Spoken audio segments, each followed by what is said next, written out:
Okay, hi everyone. Hello. Welcome to HED Talks. We're going to get started because I was overly ambitious today. I don't know what got into me, but as you recall from last week, I'm sure you all remember everything from last week, I ended with a little teaser. I ended with Gilgamesh, remember? Yes, and then there was a lot of people that didn't seem to know who Gilgamesh was. And so in addition to venturing into the ancient Egyptian civilization, I am going to tell you the story of Gilgamesh because I got the impression that you wanted to know. Mm-hmm. Yes? Okay, good. All right, but before we do that, we always have to do what?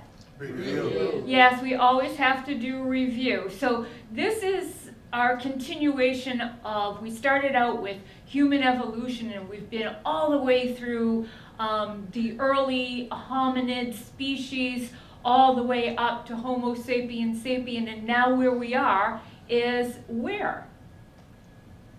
Well, the chief farming. Farming. Yes, agriculture, the settling down. We've gone through all the hunter-gatherer information and time epics, and so now we're into the birth of agriculture. All right, so last week we were talking about the profound changes that came about during this farming period where people settled down. And one of the great inventions that we discussed last week, does anybody remember what it was? Seeds. The wheel. The wheel, yes, excellent. The wheel, and we were talking about its original purpose. What was the wheel originally invented for? Grinding. Turning pots. Sculpting. What did you say, David? Pots. Spinning pots. Oh my gosh, and you weren't even here last week. So I'm very impressed. I think we're all impressed. You're right. The first wheel was invented for pottery. It was a pottery wheel. And we looked at some of the very first pottery. Do you remember this? Mm-hmm. Yep, the first pottery. Now, they had pottery before they had a pottery wheel, but what they were doing was they were just molding the clay. They were molding the clay themselves.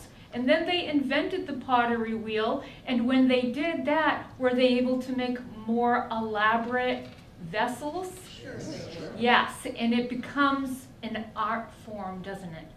It becomes an art form. And so they didn't neglect to notice that the wheel had other value. It wasn't too long after that they did use the wheel for farm carts. And then they turned it into a weapon. And who remembers what the weapon was? Chariot. Yes, chariots, Effie and David, excellent.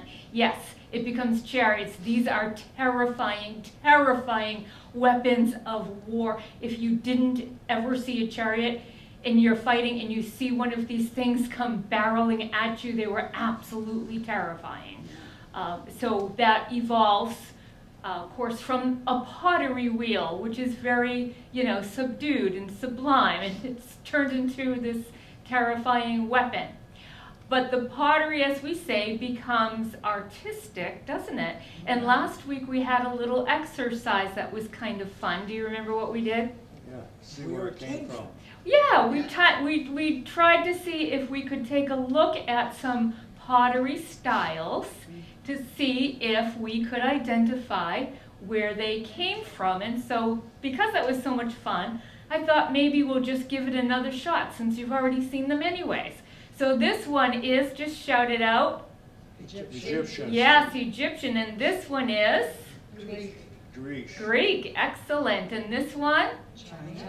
China. Yes. And then the last one I had was? Mexico. Yes, yeah, those are beautiful. Mexico. I didn't know Mexico. Yeah, Mexico or South Central or South American. Yes.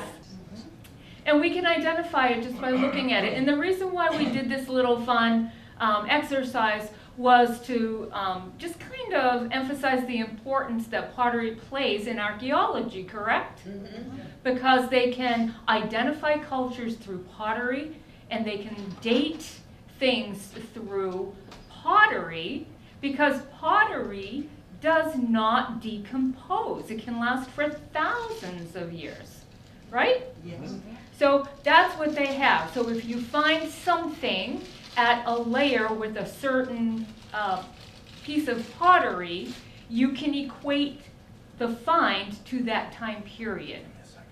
Well, the BCE, it stands for before current era. Oh, there. Yeah, before current era is what BCE stands for. Oh, I was wrong. Oh, no. Okay, so this now, as they're settling down, this leads to towns and to cities. And we took a look last week at where does that first happen. They pop up all over the place around the same time. But the first one that we know of happens where? Euphrates. In the Fertile Crescent, yes, or what we know of as the Levant. And a claim to fame that one site has in this area is that it is the world's oldest city. And does anybody remember what that was? Jericho. Jericho. David, you weren't even here last week. Yes, I was. Were you? Yes. Oh, all right. How do you think you remembered? And oh, you know what it is? You He weren't had at a mask on. were you at philosophy yesterday? No. No. That's where I missed you. All right, now I have my head on back on straight. Okay, that's where I missed you. You weren't at philosophy, but you were here. That's exactly right. It's Jericho. Jericho claims to be the world's oldest city. But we have a city that we looked at last week that has a little bit more of a modern city component to it, and we're going to take a look at that. Where does that happen? Jerusalem. Akron. Greece. Oh, Baghdad? Yeah, well, yes, exactly, Dennis. And the reason why, Peggy knows the answer to this, the reason why we see cities crop up through farming in this area is because they have what? Two rivers. Two rivers. Exactly. Yes, the Tigris and the Euphrates, and they are able to Irrigate. excellent. Farm. And they have And excellent, drink they have very sophisticated irrigation systems, and they are able to farm. And so now when you have, instead of tribes, that could be a couple of hundred people, now you've got an actual city that has how many? Thousands. Thousands of people. And so the first authentic city, with all of the components that you would need for a city, we have the ancient Sumerian city of Uruk. And we took a look at that. What does it have? It has planned roads, right? Walls. Planned street, what? Walls. It has walls, you're right. Yes. And the walls, in ancient cities, they have 2 layers of walls, protective walls, right? The inner wall and the outer exterior. And the people that aren't as important live in between. And the more important live in the center. Yeah. I don't know why they do that, but that's what they did. And then the other thing that was really interesting about this that makes it an actual city as we think of one is this thing right here. What was this? Government center. That's where they kept the storage of food. We think that, yes, that was the distribution center. So this whole city is built around this central building, and it is the heartbeat of everything that goes on in there, right? It's a distribution center for, what are they distributing? Food. Food, grains, It's a greenery, nuts. isn't it? Exactly, yes, the harvest. They're distributing the harvest. And then this becomes a situation where religion plays into it, because the harvest is at the mercy of who? The gods. And so we have a hierarchy, we have a governmental system where the harvest, farming, is equated with what? Religion. Excellent. Who said that? Effie. Effie, yes, it's equated with religion. So the priests are also political figures, and it all centers around the harvest, right? The farming. The farming creates the city. All right, and then they go on and they're even more spectacular because they use the clay for pottery, sure, but then they continue to use it for other things. Liquids. What? Wine. Who remembers? Wine containers? Wine containers? That's what Yes. I'll be making. Yes, all right, well, that will lead us right into, hooray, celebration! The wine containers have been invented. Well, actually, what was so revolutionary is that we're leading up to, do you remember? Fireworks. I wasn't here, so I don't know. Fireworks. Fireworks. That's what you said last week.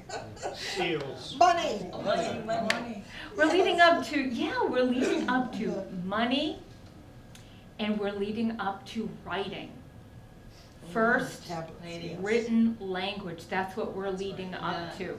Okay, yeah, so that's what we talked about last week. Okay, so these are seals because you need to identify yourself living in a city of thousands of people. I want to make sure that my property is stamped with my seal, right? All right, because I don't want to have to go try to get my stuff back because I forgot to put my seal on it. So they used clay for identifying themselves. And then when you're buying and selling, then you need some kind of token. These are token, and archaeologists believe that these tokens are symbols of what you are purchasing. This represents what you have purchased, and it is a receipt. It's your receipt. So it's kind of a currency. And then, of course, if you're buying and selling and you've got merchandise, well, then you need to keep track of that, right? Mm-hmm. So you want to see the first QuickBooks? Yeah. Oh my gosh. Of course, remember Barbara thought this looked like a chocolate chip cookie?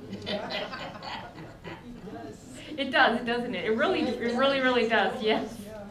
But this is the first accounting. This is the first inventory, all right? These are, this is numbers and keeping track, and it's just so fascinating to see it. This is the first known. All right, and then they went on and they did something even more elaborate, and we looked at the cylinder seals. Remember the cylinder seals? Yep. Yeah. So they carve, they carve a message into the cylinder, and then you send it along to whoever you want to give the message to. And there's a clearer one, and you roll it out on the clay, and what do you have? Dennis, last week you said the first newspaper. There you go. Yeah. You don't remember saying it. Have you impressed yourself? Yes. You should be impressed Like with so. yourself. Yeah. Yeah, the first newspaper, so that was pretty great. Now, even though they had this wonderful thing in the cylinder seals that could tell stories, they went even above and beyond that, and they created what? Parchment. Proto-cuneiform. Alphabet. And yes, an Alphabet. alphabet, exactly. So originally we have what's called proto-cuneiform. It's also pronounced cuneiform, either way. What they have though is, do you remember how many symbols they had originally? Oh, Many. There were over 900. They had over 900 symbols. So you could have a representation of a fish, like draw a fish, and then right next to it is the letters that spell out fish. All right, so you're saying the same thing too many times, and it got very, very confusing. Or maybe you just have the fish, or maybe you just have the symbol, or maybe you just have the first letter. It was way too confusing. So they had to whittle that down, and then that's how we got a standard cuneiform. And this is thought to be, there are other cultures that argue over this, but this is the accepted first written language, cuneiform.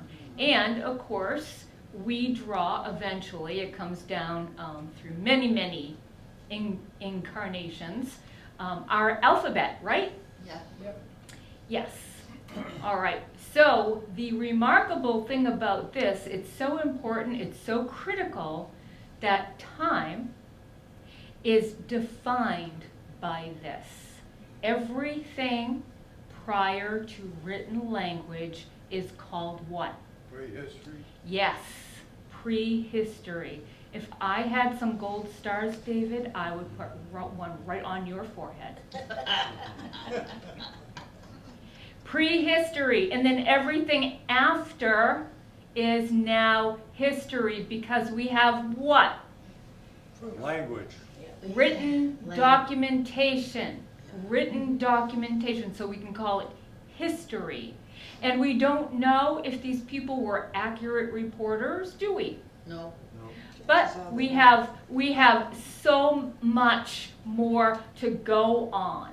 And then we were talking about, Dolly, I think you were asking about what was the hierarchy? What was the system back then? Because we have cuneiform, because we have these records, we know a little bit more. We've got insight, and we've got something called the standard list of professions. So in this world's first city, we know from this writing that there were kings, ambassadors, priests, and then it also shared some blue-collar workers, right? Yeah.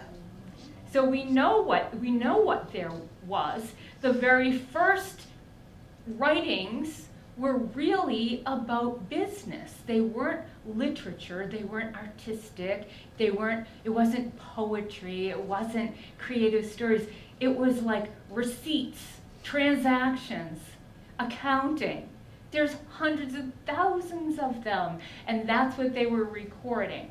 However, they did eventually get into the arts, and thankfully they did. And thankfully,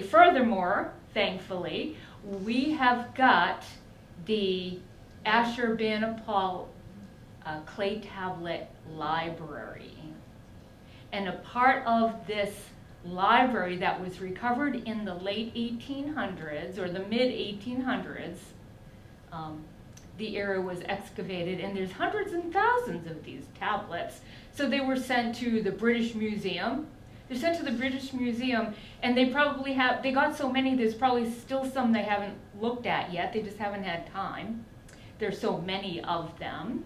But we did happen to come across a very interesting one, and that's where I left the little tease last week.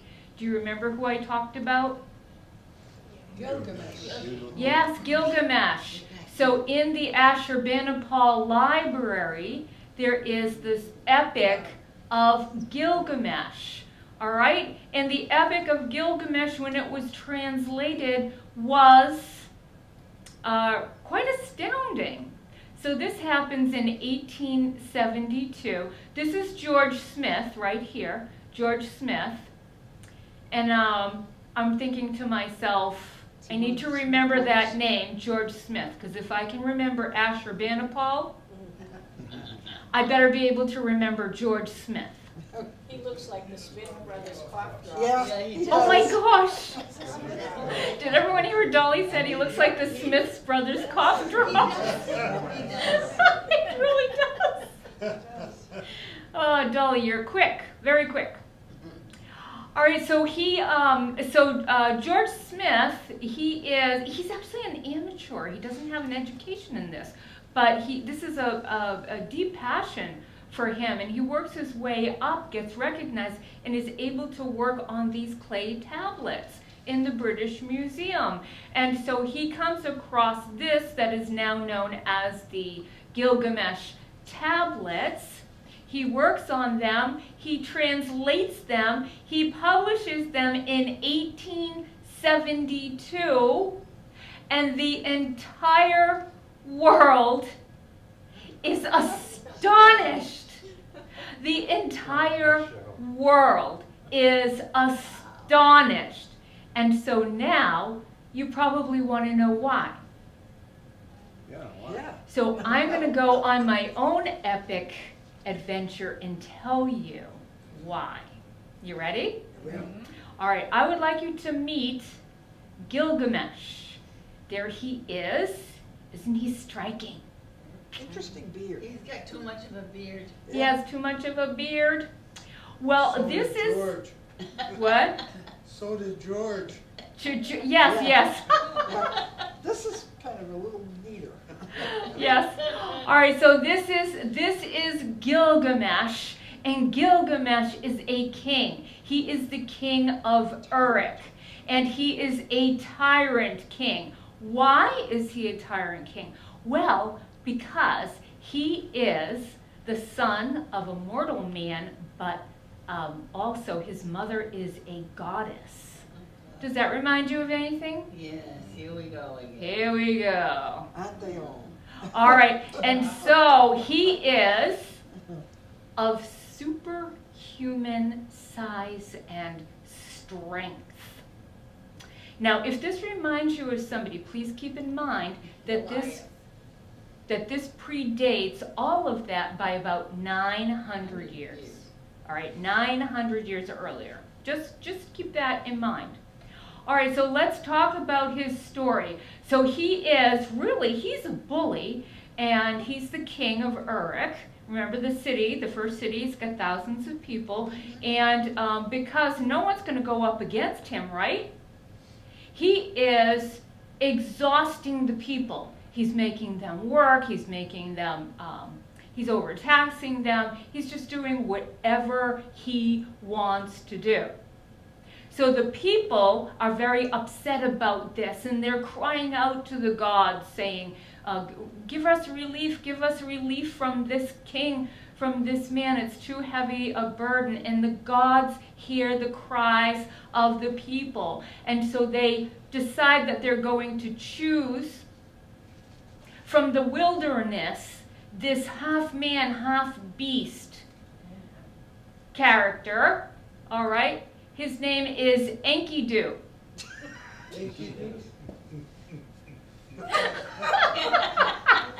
Kind of looks like Enki Domes. I would like to say you couldn't make this up. This has got to be real. You can. Well, actually, you know what? If I were in charge of naming him, I would have given him something more fierce sounding than Enkidu, but I didn't. I mean, I had nothing. I had no say in it. I wish I did. God. But yeah, Enkidu does not sound too threatening. But he was like a threatening kind of a guy. So he's equal in size and strength to Gilgamesh. He's like half man. He's half beast, and so he has to go through this whole process. I'm really not allowed to tell you the process. But if you're interested, if you want to know what he went through, you can get the Epic of Gilgamesh on audiobook, and you It's can get sexual, isn't it? it is, yes. You know, I always have to avoid those things. Okay. But anyways, he has to go through a process, and so what he's supposed to do is go through this process, understand the human condition better, and then go and confront Gilgamesh. So he does. He goes through the process. He arrives in Uruk, and he confronts Gilgamesh. They are in the center of the city, and they are going on. They have this hand-to-hand combat. Well, who's going to win? They're of equal size, equal strength. Who's going to win? Gilgamesh. The one from the gods. Nobody. Nobody? Nobody won? Nobody. So it's a tie. It's a standoff. The Oh. two men are equal, and from this battle that becomes a tie, these two men or beings become great friends. They become great friends. So now they're He's got a horn. best friends. Yeah, because he's half a beast. Oh. He's partially a beast. That's why he has horns. All right, so they go off onto all of these great adventures. They have these quests, and they have to overcome these creatures and beasts and things like this, and they're having a great time until, you know, it can never last forever, right? Until there is a little bit of a conflict. Well, the conflict has to do with the goddess Ishtar. Have you ever heard of Ishtar? She's Yeah, I've heard of that. She's had Yes. fingers and everything. Yes, so she gets involved. So here's Enkidu and Gilgamesh, and they're just having a wonderful time because they're off on these quests and they're fighting things. And Ishtar comes along, and there's a couple of stories, but basically what happens is she is very interested in Gilgamesh. She wants to marry him, and he rejects her. So what does she do? Well, she goes to her father, one of the gods, like the Zeus god, Anu is his name, and she goes to her father because she's really angry, right, that he declined to marry her. How dare he do that? And so she wants to unleash onto the humans the mighty bull of heaven. So the mighty bull of heaven comes down to earth, and Gilgamesh and Enkidu have to do battle with, I'm thinking this is like Taurus or something, the mighty bull of heaven. And who is victorious? The mighty bull of heaven. Yes, Enkidu and Gilgamesh are victorious, but because they kill the mighty bull of heaven, are the gods happy about that? No. Are you kidding? They are not happy about that at all, and they decide there has to be consequences. One of the two has to die. One of the two has to die, and the gods choose Enkidu. I know. Poor Enkidu. Poor Enkidu. So Enkidu dies, and Gilgamesh, who remember he's a demigod, and he just for the first time is dealing with death. Like he's just super strong, and everything's always gone his way, and he's always won. And so his best friend, his best buddy, his blood brother has died, is gone. He's gone, and he is suffering unspeakable grief, and he's just for days and days he's just cannot possibly be consoled. And so finally he decides, I have to deal with this. And what he wants to do now is he wants to go on a quest to find immortality. He's going on a quest to find immortality. He remembers that there was an ancient ancestor who was granted immortality by the gods. And this is a relative of his, and he's going to go find him. So he has adventures on the way of searching for his ancestor, and one of the adventures is that he fights off lions with his bare hands. Sound familiar? Well, he has his Dick Tracy watch on. He does have his. They have the Dick Tracy watches. Two of them. You'll always see that in Sumerian reliefs. You'll see those. Okay, so he is fighting lions, and he beats them with his bare hands, and then he wears the lion skins. And then ultimately, through the quest, he finally reaches the ancestor.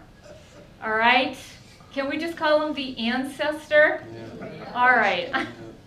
That's his name. It's Unapapishtim. But if you don't want me to say Unapapishtim, It sounds like a swear word. it does.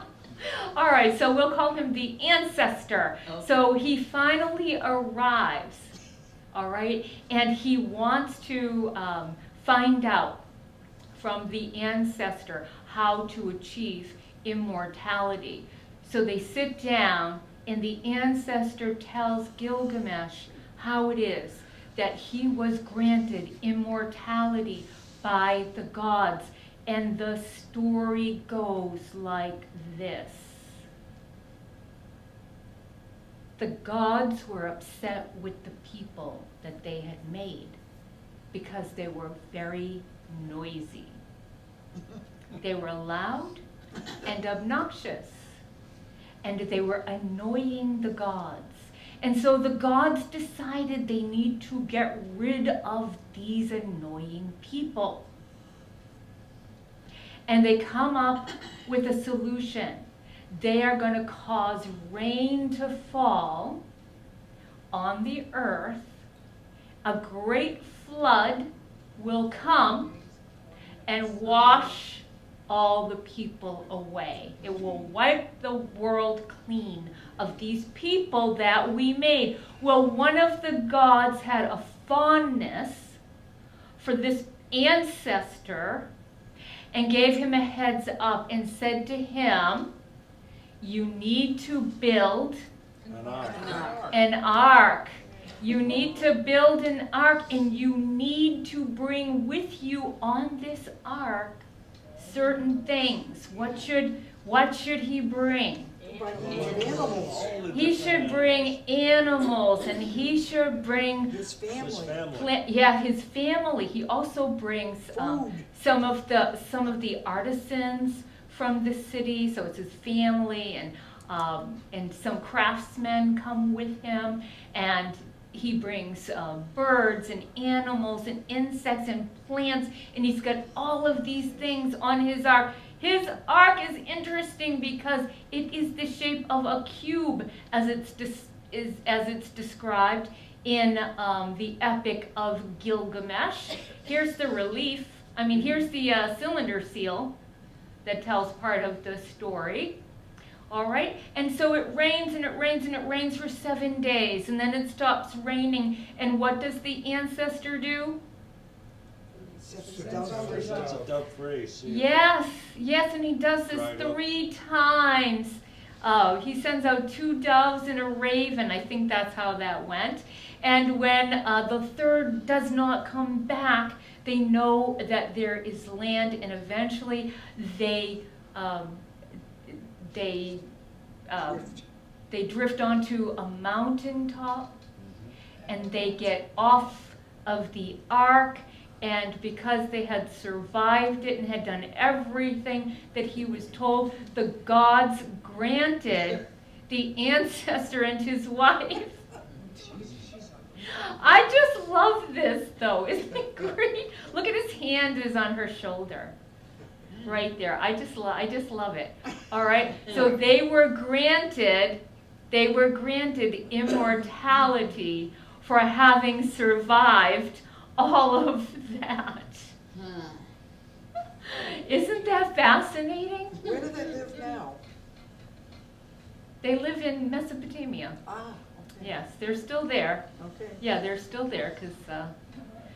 All right. So now, why would this cause a sensation? Why would this be so unbelievable at the time, in the late 1800s?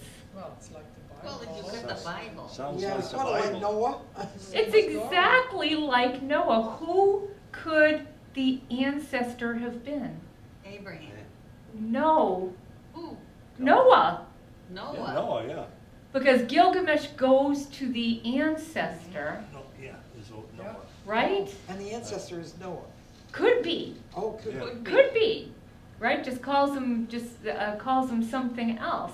Now, this in 1872. This is only 13, 14 years after. Civil War. Can anyone guess? Civil War. Darwin. Darwin. Excellent. Wow, that's so Darwin? great. Oh. After Darwin published. I wondered how they communicate, because if you're coming from different regions, there's different languages.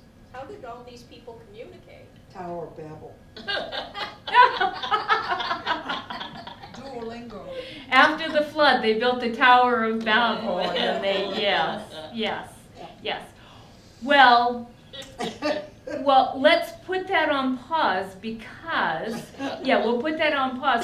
John actually had a great idea we were talking about earlier on the origins of language that I thought might be interesting for us to go into. But so right now, this translation, this story, this Epic of Gilgamesh comes out not long after Darwin publishes and throws everybody into questioning the authenticity of what? The Bible. The Bible. Yeah. And then now this comes out, and it's not exactly the Bible, of course, right? but does it not sound almost? It's very similar. It's Yeah. very, very, very similar, and you have all kinds of stories that you can relate. Is Gilgamesh a Samson type figure? Yes. Yes, yes, absolutely. Hercules. And Hercules, yes, all of these things, and this predates all of that, but it's there. It's there. So it was an absolute sensation when this came out. There were, some people that said, these stories are true. They're true. Look, we've got verification and outside documentation that's so similar to it. So it was an absolute sensation. All right. So isn't Gilgamesh interesting? Yeah. Yes. So just so you know, he never does get immortality. So his ancestor gives him a little test and says to him, well, let's try this first. Do you think you can stay awake for 7 days? And so he tries to stay awake for 7 days and 7 nights, and guess what? He falls asleep. Gilgamesh falls asleep, and so the ancestor says to him, you can't even conquer sleep. So how do you think you're gonna get immortality? So he doesn't, so he goes defeated back to Uruk. So he is now a defeated king returning to Uruk, and he's just gonna kind of settle in. Now, interesting, how do we know he's a king? We know he's a king because in this writing, we actually have something called the King's List. All right? So the ancient Sumerian King's List. And I'm not going to give them all to you, but I did think you might be interested to know the reigns of these kings. Let's look at how long these kings reigned. Holy cow. Holy mackerel. Is that interesting? But what's interesting about this, so these are antediluvian kings, right? Now you'll remember from the Bible, prior to the flood, how long did people live? Thousands of years. Yes, there was this extended lifespan, if we're understanding it correctly. And then after the flood, what happens? They didn't live nearly as long. Yeah, it goes down and down and down and down. Exactly. Yep. So that was another similarity that people pointed out from that as well. Oh my gosh. Wasn't the Epic of Gilgamesh truly epic? Yeah. Yes. So I think it deserves that name. All right, so before we move away from these ancient Sumerians, from the first city of Uruk, we just want to take a minute to appreciate what the ancient Sumerians gave us, right? Yeah. Yeah, they gave us, in addition to writing, which was like the best thing that the wheel and writing were probably the best things that they gave us, but they were also instrumental in establishing the calendar. They were amazing in their understanding of astronomy and the number system based on 60. We have how many minutes in an hour, and right? Okay, very good. And then they gave us something else that I think you'd all appreciate, especially some of you would truly, truly appreciate. They gave us board games. Yeah, they gave, this is a reconstruction of it, but they gave us board games. All right, so, oh my goodness, we're never going to get through Egypt, so we're going to start. We'll see how far we get, and then we'll just pick it up next week, because what do we have plenty of? Time. Exactly, we've got plenty of time, so we don't have to rush right through this. Plus, Gilgamesh was worth it, right? All right, very good. All right. What? If you say so. If you say so. Well, Enkidu was worth it. Oh, he was spectacular. I think that was the first gay relationship, quite frankly. That's what I thought. Did you? Oh my Yeah. Right away. Yeah. I do my utmost best to be diplomatic up here, and you guys just Call it like it is. It was pretty All right. evident. All right, so, all right, let's move on to Egypt. Okay, so if farming is happening in the Fertile Crescent because we've got the Tigris and the Euphrates, then let's take a look at what happens in another first empire, another first world empire. What does that look like to you? We're in Egypt. Yes, yes, Egypt in its golden years, in its all its glory, but it did not start out that way. All right, so we've got people in the continent of Africa, and they are traveling north. They're migrating north. All right. Now, as they're going along through the millennia, their areas were what? Fertile. Fertile. Yes, they're fertile. And as they're passing through, they left evidence that they were there. So here is some stone carvings in Kurta on their way north as they're traveling. What can you see? It's like a bowl. These stone carvings are, I've heard as much as 19,000 years old, but they are at least 15,000 years old. These are old carvings. But what do you see? A bull. Looks like bowls. A bull, exactly. Yes, you see a bull. What else are they letting us know that they had, right? Yeah, isn't that? Yep. It's a rowboat. You think that maybe that's from the flood? Look at the York. Could be. Yes. Yeah, look at the oars, that's right. Yep. Yeah. Yeah, these are at least 15,000 years old. And then here's some more too. And we're seeing a lot of the bull, right? Yeah. We're seeing a lot of the bull, and it's not coincidental, I don't think, that as Egyptian culture evolves, what's one of the main gods? The bull. Hathor. Yeah, Hathor, and Hathor will develop from an actual bull into a goddess. So this is the goddess Hathor, and you'll see this symbol right here. All right, that's the goddess Hathor, and she's the goddess of fertility, which originates from the bull. And you can see how long that's been with them for a very, very long time. All right, so they have to keep moving because what is happening to the savanna It's drying. in Africa? Drying It's out. drying up, exactly, and so they have to keep moving, and they're going to go forward, and what are they going forward to? Mediterranean. Mediterranean. They're going. Oh, the The Nile. Nile Oh, River. yes, excellent. Yes, my laser pointer wasn't helping at all. I was tracing the Nile. All right, yes. So they're moving towards the Nile, and it's going to act exactly the way the Tigris and the Euphrates did, right? What's it going to give them? Fertile land. Fertile land, exactly. Yes, exactly. Now the Nile River, did you know that it's two rivers that merges into one? Yes, the Nile River is two rivers that merge into one. There's the White Nile and the Blue Nile.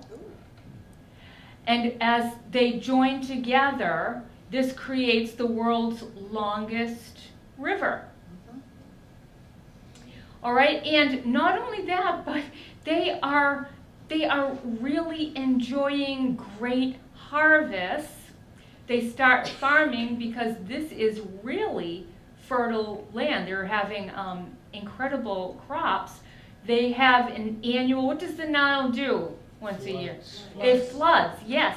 It floods once a year. They can count on it flooding once a year. And when it floods, it brings with it this nutrient-rich silt that covers their farm areas, and their crops are amazing. They have crops like nowhere else. What's that, Esther? It's like fertilizer. It's like, yeah, the silt is like a fertilizer, and they can count on this. But what happens sometimes during the annual flood? Too much. Yes, exactly, Dennis. Sometimes it can be too much. Sometimes it can be not enough. And so what we have found in these early years is another, what is this? Like Stonehenge. Stonehenge. Yes, it's another Stonehenge. This is a calendar, all right, and this is going to tell them when to expect the floods. It's going to give them a heads up. They need to know. They need to be prepared because the Nile could overflood or under, and they need to be ready for that. It is their life sustenance. They need this. They cannot exist now without this. They've become dependent on it. And this calendar is aligned The stars. astronomically. It is aligned astronomically. So Egypt is right on par with ancient Sumer, isn't it? It's happening.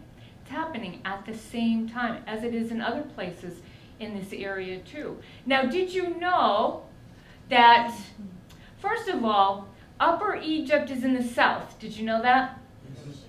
Upper Egypt is in the south and Lower Egypt is in the north. And the reason for that is because they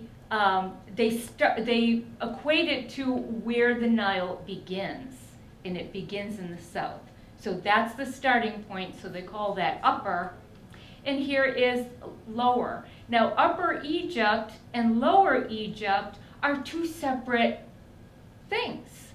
They share something, which is the Nile River, but other than that, they are two totally separate cultures. We don't think of Egypt like that, do we? No. No, we think of Egypt as being one empire, but they're two different kingdoms. In fact, they have two different crowns. All right, this is the crown of Upper Egypt, and this is the crown of Lower Egypt. Now, what's happening is in Lower Egypt, or in the north, as they're getting all this amazing bounty of crops, they're able to do what? Yeah, because who's the other powerful civilization? Mesopotamia. Here, right? So who's going to have the trading advantage? Nile and. Lower Egypt, right? Yeah. Right. Or the northern Egypt is going to have the trading advantage. Are they going to have more money? Yes. Yes. Because they have access to this area, the Fertile Crescent, exactly, right? Mhm. So do you think that that makes southern Egypt, the kingdom to the south, angry, Yes. Jealous. jealous, Jealous. Yeah. wanting to take over, Right. wanting to do something about that? Well, you're exactly right, and that is exactly what happened. So the king of the north goes to battle. The king of the south goes to battle. It's confusing. Goes to battle with the king of the north. And what you're looking at right here, this is called the Narmer Palette. And this is what's thought to be the world's very first war document. You're looking at a war document. It is recording a battle that changed Egypt's history. So what is this telling us? What do you see right here? Well, he's beating somebody up. He's beating somebody up, exactly, right? He's got them by the head, and what's he about to do? Knock 'em out. Yeah, he's going to strike him down. And who's under the king's feet? Peasants. Yeah, the people that he has conquered. So How big are those? how big are they? Yeah. The tablets, right? The tablets. tablets. I know. I was trying to think if I had them in the museum. They're probably about like maybe 3 or 4 feet high, but I can find out. I can find out for you. Okay, this tells the story of the lower and upper kingdoms battling one another, and guess who wins? No lower. Lower? No lower. Yeah, the southern Oh, the southern wins, yes. And that's what this palette is telling us. And we're looking at the first war record in history. And if you look at this, and if you look, see that stance right there? If you look at that, and then you look at Egyptian hieroglyphs and reliefs, you're going to see this stance for the pharaohs moving on into the future. They take that stance right there, because who is this king? Who is this warlord now? Who has he become? The first Pharaoh. pharaoh. Yes, he is the first pharaoh of a united Egypt, and we have the Egyptian Empire. All right, there it is, enhanced. It's brought out a little bit more for you to see. All right, so what I'm going to do is, we're going to have to stop because I've got a lot of cool stuff to come. But I will show you, after this war and the merging together of Upper and Lower Egypt, we have a new crown, don't we? And the new crown is a combination of Upper Egypt and Lower Egypt. And it looks, and now from here on out, the pharaohs of Egypt will wear this combined crown, signifying that they are ruler over all of Egypt. Over all of Egypt. Okay, so next week we're going to talk about Egyptian gods. I'm going to tell you about the mummification process. Won't that be fun? Doesn't that sound happy? Yeah. I'll share all of that with you. And then what we'll do after that is, I thought, after we take a look at Egypt, I thought it might be interesting to look at the ancient civilization of India. Okay? All right. Okay, everybody, thank you for coming. And I will see you all next week. Whoa.